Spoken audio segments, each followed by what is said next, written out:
Welcome to Dialogues at Fulcrum, where we have conversations with experts and analysts on the latest geopolitical, economic, and cultural developments in Southeast Asia.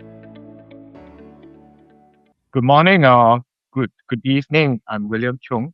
I'm managing editor of Fulcrum and a principal fellow here at ISEAS Yusof Ishak Institute. Dialogues at Fulcrum is a podcast series that is published by Fulcrum. I'm very glad to have here Ambassador Piper Campbell and Ms. Joanne Lin to join us for this podcast. I'll call it Southeast Asia Between the Giants, or Between the Elephants, if you like. The guests here need no introduction.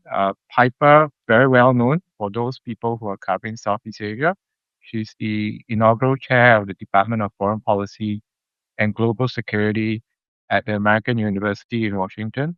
And she has taught at the American University since 2020. Piper has a distinguished 30-year diplomatic career, and most notably, she led the U.S. mission in Jakarta in 2018 for about half a year, and she served as a senior official at the East Asia Summit, ASEAN Regional Forum, and the Lower Mekong Initiative. So Piper is no stranger to people who are covering Southeast Asia. I'm going to give Joanne a shorter introduction because everybody knows Joanne. She's the coordinator of my institute's ASEAN Studies Centre. She's the lead author of our very widely followed State of Southeast Asia survey, which we are going to talk about during this podcast. And of course, Joanne is my partner in crime at the Institute, and we work on many things together. So, most welcome to Piper and Joanne to this Dialogue at Fulcrum podcast. Thank you. And it's been nice to have your partner in the United States for a little bit. So a pleasure to have the chance to spend some time with her in person over the last few months. Yeah, exactly. So thank you, William, and good to see you again, Ambassador Piper. Yes, we did meet in DC about a month ago, and I'm actually right now a visiting scholar at the MIT Center for International Studies as well for a couple of months until June. Thanks for reminding us of that. I should have put that in your intro, Joanne. No worries. Okay, let's thanks again. So let's jump straight into the podcast proper. As you can see, I'm going to start it light. Just maybe Piper first, and then Joanne. Just start me off on, how did your love affair with Southeast Asia start? Just give me a pithy anecdote or story or nugget. So I have to hope that there's nobody from Japan listening to this podcast because the story is that my love affair, and I love that you used that phrase because it really is. My love affair with Southeast Asia began in college. I started college with a plan to focus on East Asian studies and having lived in Japan before studying Japan.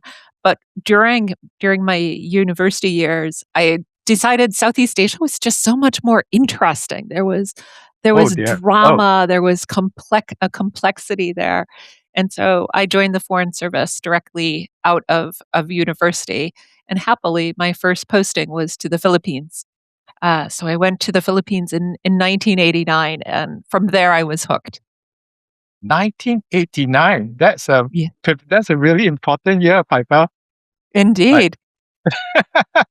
Well, so having the opportunity to be in Southeast Asia and to see in the Philippines, to see the shift from the initial Marcos era to the period when Corazon Aquino was president, which of course for our Filipino listeners will feel, I'm sure, like a very long time ago, but it was also a time frame when the United States and the Philippines were negotiating about U.S. bases in the Philippines, and a number of natural disasters occurred. So as a very junior officer in the embassy, had the responsibility of working on things like the explosion of Mount Pinatubo.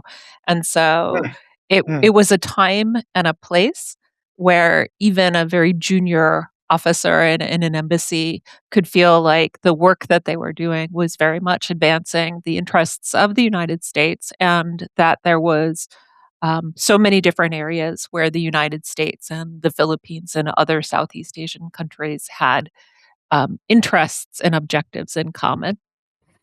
Mm.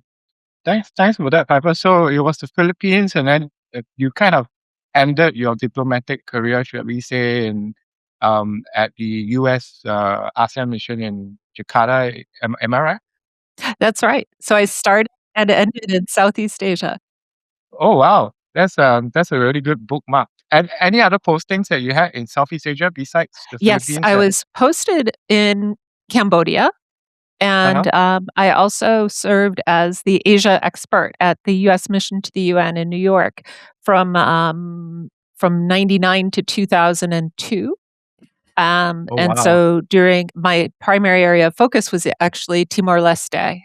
So I had the opportunity to travel to Dili on the day when Timor-Leste became an independent country. So I must Oh say wow. yeah, I was part of the U.S. presidential delegation. Oh wow. Had the opportunity to meet Shanana Guzmão and Jose Ramos Horta, and to be there on that day with them. And so happy this year to see Timor-Leste become a full member of ASEAN. Hmm. You've been to more Southeast Asian countries than I have, Piper, because I've never been to Timor-Leste.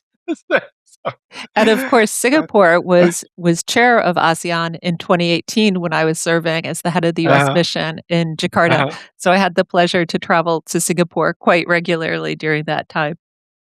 I see. I see. You should write a book at some point, of your experiences and exploits. Yeah. Thanks for that, Piper, and Joanne.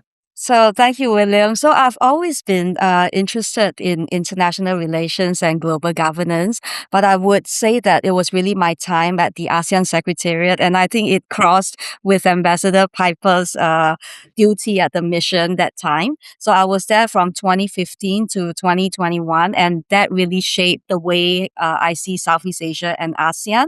And I would say that before that, my understanding of Southeast Asia was really from literature and classroom, but really working inside ASEAN gave me a much more sort of grounded appreciation of how the region works, the sort of diversities, the sensitivities, and also the Mm, quiet habits of cooperation that actually keeps things going. So what I actually find attractive about Southeast Asia is that it's very diverse. And, of course, there is a very strong sense of being familiar with each other and the camaraderie that you get with each other. So we always use this phrase called same, but different. And I think that captures the region quite well. So our countries have really different histories, political systems, religion and levels of development, but there is still a shared instinct to really want to manage that differences through consultation, consensus, and also mutual accommodation. So that is really the, ASEAN way. So it can be very slow and very frustrating, but, it also allow such a diverse region to be to keep talking and then to work together. So by being a practitioner, of course I didn't do my PhD and all that, but being a practitioner, you also realize mm, that regional diplomacy is not just about each country's foreign policy or all the formal statements that you see on the website, but it's really about forging relationship, trust, and managing that very different national interest while trying to find a common ground. And I find that very interesting. But yes, it can be challenging, but it can be very rewarding as well. Joanne, if I can just Yes. say, I completely agree with what you just said. And for me, working in Southeast Asia, but especially when I had the chance to work at the US mission to ASEAN, that Yes. healthy tension between the differences in culture of the Yes. countries mm, of Southeast Asia, the histories and the tensions that sometimes exist, including among close neighbors, but the fact that that coexists with the friendships and the respect and the trust and the sense of shared objectives Yes. that so much characterizes the ASEAN work, what made that just a really interesting kind of diplomacy to be a part of. Yes, Yeah. exactly. I think that respect thing is a very Asian sort of values that we hold. But that's also good because, at the end of the day, we may not agree on everything, on the meeting table, but we can still be friends after. So that's the amazing part about, being in ASEAN. Mm. Yeah, just like that, it's like it's being like in a very big family with like when you're fighting with your brothers and your sisters, very different views, a lot of argy-bargy and kind of negotiations, but in the end, there's still kind of a mutual respect that you're in the same family and you can't like rock the boat and bring the whole house down. So I think a Exactly. lot of that, is lost to people who especially, are studying ASEAN or Southeast Asia from a very kind of strict academic kind of perspective. But again, it's really frustrating because nothing really happens. I mean, I've spoken to enough Europeans and Americans say, hey, nothing happens in ASEAN. And I would say that, well, you're not exactly wrong, but you're not exactly right. But anyway, I don't want to I don't want to belabor the point. Now, another question is, again, this is an easy one. What is your perspective of Southeast Asia and Southeast Asia's importance from your vantage point? And Joanne will be interesting because she's Singaporean, Southeast Asian, but she's now based in Boston. Maybe can get a different flavor of how she sees Southeast Asia from Boston now. Yeah, so I think Southeast Asian importance has really grown because of mainly maybe two factors. One is geography and economics. I think geographically, the region sits at a very strategic location, right? Of course, we always call ourselves being at the heart of the Indo-Pacific. So we're actually right at the center of the Indian and the Pacific Ocean. And of course, being at the center means that there's actually a lot of pressure points in US China rivalry, from the South China Sea tensions to really supply chain and technology competition. And of course, now economically, ASEAN is a market of 700 million people. It's actually more than the EU bloc itself with that 27 countries. And of course, we have a combined GDP of actually, I think now it's about US more than 4 trillion or even 4.5 trillion. And it's actually the world's fourth largest economic bloc. So I would say that this is a region of a lot of potential because it's young, it's urbanizing, and it's digitally connected. And I think, it makes it important not only as a production base. We always look at the region being a production base of very cheap products, textiles, and all that sort of things, but it's also a source of future consumption. And it's a source of innovation and growth. And actually, based here at the MIT in Boston, you can see that actually there are a lot of Asian students, being in MIT, and you can see Southeast Asian students as well. They are in many different labs and they bring along with them a lot of ideas, a lot of innovation that you have never seen before. And this is actually growing. So we would see that they always say Asian is a growing region, but I think amongst all the Asian countries, Southeast Asia is actually one that is growing very fast. And I think what has also shifted is that we used to be seen as a theater for major power competition, right? But of course, now what is changing is that the region is also trying to shape its own options. So in the State of Southeast Asia survey, as you introduced earlier, this is a flagship publication of our institute. ASEAN is really the region's top choice right now in championing the global free trade to uphold international law and the rules-based order. And in fact, it has actually edged ahead of the US for the first time in the aspects of the rule-based order. So when we ask, how ASEAN should respond if you are caught in between the US and China crossfire, and I think most respondents say that they want to strengthen ASEAN resilience and unity rather than choosing side. So the region's importance today is really, is growing agency in a more contested environment. Thanks for that, Joanne. Yeah. Piper? And I would add to what Joanne said by pointing out that when we think about Southeast Asia, we're talking about a number of countries which are economically, geographically, strategically significant in and of themselves. And Indonesia, in terms of size, in terms of size of economy, the Philippines, Singapore, in terms of size of economy, these are countries that when we talk about middle powers, there are a number of countries within Southeast Asia which are regularly mentioned. People are focused on the entrepreneurial spirit and the growth of the Vietnamese economy. Thailand, Yeah. of course, long, strong history as a country. So you've got these countries of such diversity as we've spoken about, and then you bring them together, including through the frameworks of ASEAN and things like the digital economic framework, all the ways that ASEAN is increasingly structuring itself and presenting itself as an economy, as Joanne said, soon to be Yes. the fourth largest economy in the world. So I think that combination of what you have individually in the countries, augmented by what you get when you think about them cumulatively as a region, is an important aspect of what makes Southeast Asia such an area of attention right now.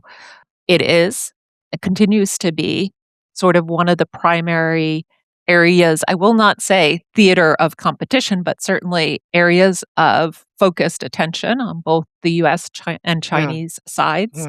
And so that is another thing that makes it an area which is interesting to watch.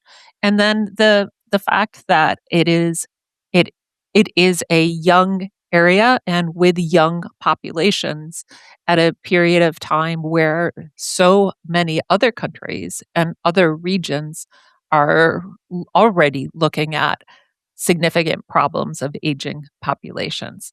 So I think the entrepreneurial aspect, the economic aspect, the strategic aspect, and the fact of the increasing coherence of Southeast Asia as a region are four things that really need to be highlighted. Thanks for that, Piper. Now, I want to just steer our conversation. So, Southeast Asia is important, but again, there seems to be some tension there. Southeast Asia is important, but as you know and I know, interest in Southeast Asia in Washington and in the US in general has actually been falling. I don't think we can deny that fact. And also, if you look at the State of Southeast Asia survey, and a Fulcrum commentary that was written by Joanne recently, the United States standing in the region is actually falling across all indicators, whether it's perception of its importance, its importance as a kind of a driver of free trade, rules of free trade. So how do you put those two kind of competing dynamics, that tension together? So Southeast Asia is important, but from the American vantage point, not so important. And the US not being rated so highly in Southeast Asia anymore. I think they're perhaps two sides of the same coin. I have always, during my career, been aware of a set of expectations in Southeast Asia, including around how the United States would behave and the innate sort of security guarantee that many people felt. And I would say, on some level, continue to feel, has been such an important enabler of Southeast Asia's rise. Um, we talk about the importance of ASEAN contributing to peace and security in Southeast Asia. The United States also has been a major contributor to the peace and security that has been so important for Southeast Asia. Things are changing in the United States, certainly in this administration, but not only because of or in this administration. In some cases, these are trend lines that we're seeing across the last couple administrations. And I think some of those trend lines are worrying for people in Southeast Asia. And we saw that 2 years ago coming up in the State of Southeast Asia survey, when we started to see some sense of concern among Southeast Asians and a question around what countries in Southeast Asia would choose if they were forced to Yeah. choose. And Yeah. I have to say, on some level, I hate the fact that that is the single data point from the survey that so often gets the headlines, at least in the United States, because I think the State of Southeast Asia survey produces and yields so much more really important and meaty and substantive information. And that data point is important, but it's not the only one. So I think that I would just say Southeast Asians are worried about the future of the U.S. commitment. Southeast Asians, obviously, and you don't need me telling you that Southeast Asians are watching the dynamics of the U.S.-China relationship, including over the last week with President Trump's visit to Beijing. And those dynamics play out in a concern about the direction of the region. Thanks for that. Joanne, I see you taking out a copy of the survey now. That's right. Yeah, I'm so glad that the State of Southeast Asia survey is still widely referred to in the United States, to get a sense of how the Southeast Asian respondents are actually thinking. And actually this year, the US leadership under President Trump is actually the top geopolitical concerns. And of course, it's a little bit more for Singapore. And of course, as you mentioned, I think that the survey has really shown that confidence in the United States has clearly weakened in several areas. And I think respondents are actually now more worried about the U.S. economic, also political and strategic influence. And the U.S. is sort of seen as less credible also in championing the normative things that the U.S. used to champion, like global free trade, upholding the rules-based order. So really, and if you would to dig deeper into the survey, and I'm so glad we had those questions as well, is that you will see that the top concern about the US is really about its use of sanctions, tariffs, and other trade measures, right? That was very much the entire of last year that, we are coping with it, and the rates keeps changing all the time. And I think that matters because Southeast Asia depends really heavily on open markets, on a very predictable rules, and of course a very stable external environment. And I think the survey also gives a very, very clear indication as well, because we had a specific questions on that, on what Southeast Asia wants from Washington. From the US. So respondents want really the US to respect international law and not undermine global institutions. And that is actually followed closely by a call for the US to actually return to free trade and strategic partnerships rather than rely on punitive tariffs. But that said, I think and you also mentioned that, Piper, that the US security role remains a very positive element in this survey. And the region still recognizes the US as an important strategic partner and provider of regional security. So the concern is not that the US no longer matters. I'm sure it does. But that, its sort of economic and normative leadership has become less assuring, even as its security role remains very valued. And I'm sure if you look at the survey, you'll see that it's extremely valued by the Philippines, until today. Yeah. Now that you mentioned the Philippines, and given that Piper started her diplomatic career in the Philippines, I remember when the Americans left Clark Air Base and Subic Naval Base in early 90s. There was a headline in Newsweek, if I remember, of Filipinos protesting the American presence and basically saying, "Yankee, go home, but take me with you."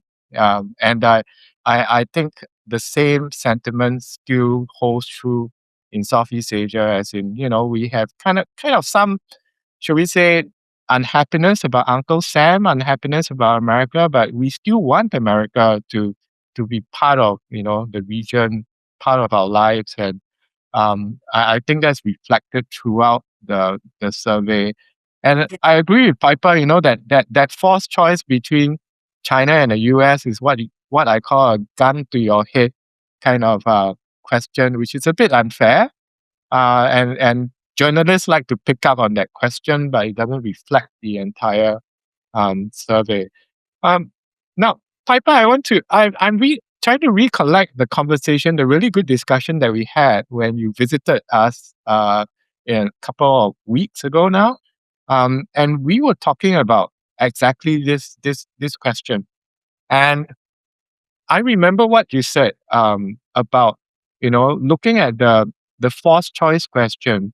It seems like Southeast Asians are actually more inclined towards China now, given that we've seen some of the very worrying Trump tariffs and some of the actions that the Trump administration has taken.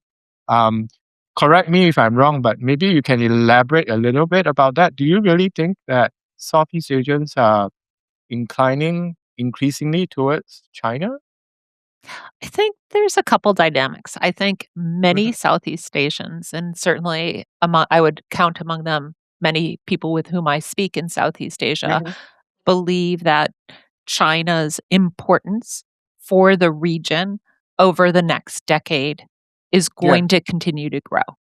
They do Mm, not think that China will be the only power or the only influence in the region. They expect the United States to continue to be present and important in the region. And so I think we'll continue to talk about mm, sort of the question of the nature of the presence and the relationship between one could say the balance of power mm, between the United States and China. But the other dynamic that I think has to be stressed, and William, you mentioned this yourself, mm, the countries of Southeast Asia, and certainly the leaders of the countries of Southeast Asia, believe that they have the agency and the ability and the tools to engage with both the United States and mm, China. I think, mm, to my mind, one of the most interesting sort of questions to test and one of the most interesting things to look at looking forward is how will we know if that agency continues, if mm, Southeast Asian countries individually and as a grouping, as a region, continue to maintain and to grow the space for them as a group to engage with China when it is in their individual and collective interest to engage with China and to mm, engage with the United States when it is in their interest to do so. Will the balance of power, will the dynamic continue in such a way as to allow that type of hedging or balancing behavior?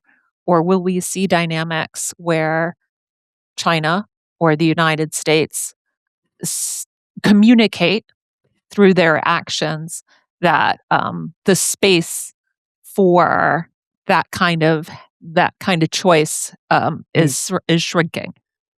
mm. I remember many years ago I was talking to a U.S. Navy admiral, and I still remember what he said. The context was Singapore, but it easily connects to what Piper said earlier. It was about how he noted that Singapore is increasingly walking on a gangplank between China and the United States, and Singapore keeps that balance pretty well.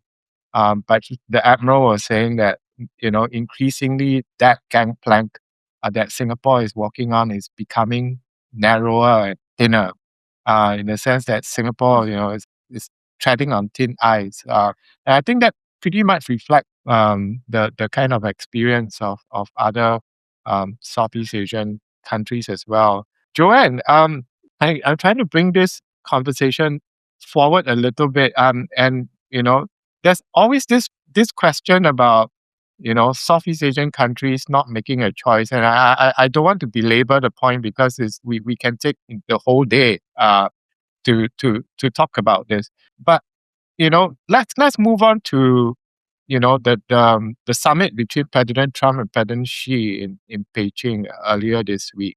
What do you think are some of the as an I'm talking like an editor now, like write me up a 1,000-word commentary on what are some of the impacts do you think will result in the Trump Xi summit in Beijing that you saw earlier this week? What are some of the impacts or implications for Southeast Asia? Okay, so I would say that, I mean, not that I have fully read every of the outcome documents coming out of it, but I wouldn't see it as a strategic reset, and I would see it more as a stabilization exercise. Mhm. I think both sides actually wanted to signal that they can still manage the relationship and to avoid a breakdown. Especially, we know that, there were many months of tensions, right, over the tariffs, tech, critical minerals, Taiwan, Yeah. and other geopolitical crises, including Iran. So I think the main phrase I saw that came out from the Chinese side was that they wanted a what do you call it? Constructive China-US relationship of like strategic stability, something along that Yeah. line, which Yeah. I think it suggests that Beijing is trying to turn Trump's transactionalism. Everyone knows that he is, and he wants to make deals, to use that to stabilize ties into sort of a broader operating framework for managing the US-China rivalry. So, of course, there are a lot of discussions about things like agriculture purchases, like some semiconductor chips like the NVIDIA H200, Boeing aircrafts and everything. But of course, these are all the headline news that you see. But of course, all these deals remains very unclear, right? So I wouldn't say that it was a breakthrough, but it's actually definitely a useful sort of a political signal, but many issues remains. So I think those issues that still define the US-China structural competition. Now we're talking about things that are more structural, such as tariffs, such as semiconductors, AI, critical mineral, or even Taiwan or South China Sea. And I think they all sort of remains because Taiwan remains actually the most sensitive flashpoints, and President Xi Yeah. has even linked Taiwan directly to the overall stability of the US-China relations. But I think for Southeast Asia in general, the summit is welcome, insofar as it sort of lowers that temperature between the two powers. We need a very stable external environment to thrive as well, and everyone knows that. So the region doesn't want to break down in US-China ties because, that would actually, disrupt supply chains. It would end up maybe with a certain extent of tech bifurcation or greater energy insecurity, and even maybe greater pressure to choose sides. So what we see, while not great highlights, but that stabilization is actually is already a win for us. Well, as long as you don't go into that sort of sphere of influence or having a sort of a G2 kind of arrangements, I think that works for the region. Thanks for helping me on this, Joanne, when you mentioned the G2, because I know this is a topic that is close Yeah. to Piper's heart. Um, Perhaps, Piper, you want to give us some context, you, your takeaways from the Trump Xi summit and how you see, so the language of G2, group of two, was actually used by Trump in his interview with Fox News. And he, to paraphrase him very loosely, he said that it looks like a G2 to me. So perhaps you want to give us some kind of context to that. Yeah.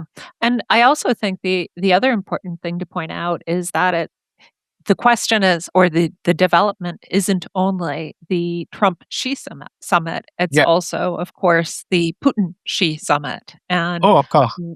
how do we read the signaling from those two interactions and from how closely those two interactions occurred to each other? Related to the Trump Xi summit, to my mind, the terminology that we know that the Chinese side developed and introduced of constructive strategic stability, and the fact that terminology was accepted by the US side, accepted and in fact repeated, is really sort of setting a new dynamic of the US China relationship. And I always say I am not a China expert. I look at how countries in Southeast Asia are dealing with US China and I let other people tell me what to think about the China side. But the fact that that coming out of the summit, President Trump used terms like the G2, two Yeah. great powers. Yeah. This is big. This is new. This is different. This is not the United States saying we are the world. It's not the United States and the leader of the United States saying the US is this is the unipolar moment. The US is as the sole leader of the world. It is language saying that there is more than one great power and that the importance of the relationship between these powers is going to be one of the key dynamics shaping the system moving forward. And so I don't want to get too wonky or academic, but understanding, I think we're just beginning to think about and understand what are some of the consequences of the United States seeing the world in that way, of China feeling like finally they are being accorded the status that they have been asking for really for over a decade or two when they first came forward with terminology and ideas like a new kind of great power relations, and the U.S. ignored that. Yeah. Right? Yeah. At that time, the U.S. didn't see a world of a new kind of great power relations. In a way, the headline coming out of this summit is both the United States and China are interested in developing a new kind of great power relations. And we're still figuring out what might that mean. Yeah, I think that's a great point. Because I remember President Xi also mentioning about the Thucydides trap. And of course, that is when we know that one superpower is afraid of the rise of another power. But the fact that, they want to work towards a constructive China-US relations, right, that is stable, it just goes to show that, yes, I think both sides that accepts that, they are almost at equal and they can accept some form of competition, but the only thing, I mean, we know that is going to be a structural thing for a long time to come, but I only feel that what the region doesn't want is for US and China to move towards a grand bargain, that wants to reduce tensions between the two, but at the expense of everybody else. I mean, this is actually what we don't want to see. And I thought what is also interesting is because I have also been watching one other development that is happening recently, and that is the summit between Prime Minister Takaichi and Korean President Lee. And I thought that we are also seeing this sort of a similar anxiety among the US allies, right? Such as Japan and South Korea, who are both like Tokyo and Seoul, would actually welcome a stable US-China relations, but they also worry, about a purely sort of bilateral transactional relations that could sideline their interest. This is actually what I felt that they could be feeling that way. And that's why they are coming together to talk about more areas of practical cooperation on areas that truly matters, like energy security, supply chains, that sort of things. Thanks for that, Joanne. I think Yeah. to encapsulate kind of our discussion, I think I mentioned this during our meeting at ISEAS Piper, was that Southeast Asians want China and the US to work things out. They want the relations to be stable, but we don't want it to be too cordial. Because when it becomes too cordial, we start talking about carving out of respective spheres, and that's increasingly very worrying kind of language, a very worrying development for Southeast Asia. Yeah, I think we had a great discussion for today. I think we could just go on for hours and hours. But our producers won't be very happy with it. But thanks again, Piper. Thanks again, Joanne, for taking the time. I think this was one of the podcasts that I really enjoyed. It's like talking with two friends over coffee at a cafe.